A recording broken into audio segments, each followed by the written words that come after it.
लावण्या जैसा उसका नाम था बिल्कुल वैसी थी वो। रंग गोरा, घुंघराले कमर तक लंबे बाल, कत्थई गहरी आंखें। चलती थी तो लगता था जैसे कोई अप्सरा हो।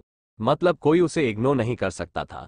जहां एक तरफ लड़कियां जलन की वजह से उसकी बारे में बातें बनाती थी और वहीं लड़के उसे इम्प्रेस करना चाहते थे। लेकिन इन सबसे अलग लावण्या को केवल अपने काम से काम था। वो खूबसूरत तो बहुत थी, साथ ही साथ बुद्धिमान भी। ब्यूटी विद ब्रेन का बेजोड़ नमूना थी वो। ये तो रही लावण्या की बात, अब मैं अपने बारे में भी बता दूं। मेरा नाम अमित है। मैं भी उसी इंस्टीट्यूट में 1 साल से पढ़ा रहा था जिसमें लावण्या ने अभी कुछ 1 महीने पहले ही ज्वाइन किया था। हालांकि यहां आकर ही मेरी एक गर्लफ्रेंड भी बन गई थी जिसका नाम सौम्या था। इसके बावजूद भी मैं लावण्या के आकर्षण से खुद को नहीं बचा पा रहा था। मैं उसकी तरफ से नजरें नहीं हटा पाता था। कभी उसके लुक्स तो कभी विजडम को देखकर मैं उसके मोहपाश में बंध चुका था। हालांकि लावण्या की तरफ से कभी ऐसा कोई सिग्नल नहीं मिला। मैं जब भी उसकी तरफ देखता वो मुझे इग्नोर कर देती। शायद उसे इस सब की आदत थी।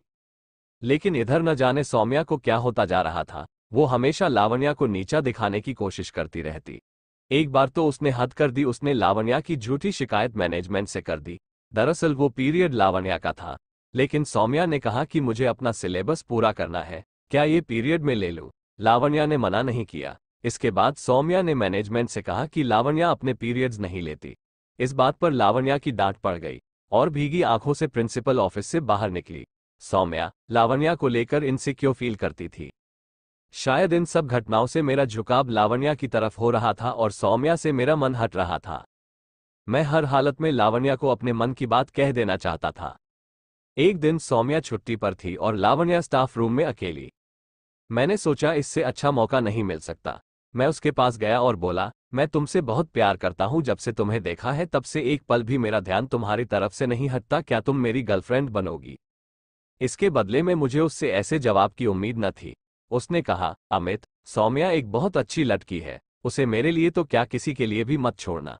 उसके अगले ही दिन उसने ये जॉब भी छोड़ दी। अगले दिन सौम्या को जब ये पता चला तो बोली, अच्छा हुआ चली गई, वैसे भी मुझे बिल्कुल अच्छी नहीं लगती थी, बुरी लड़की। ये सब सुनकर मैं शर्म से पानी पानी हो गया और सोच रहा था क्या वो सच में थी एक बुरी लड़की।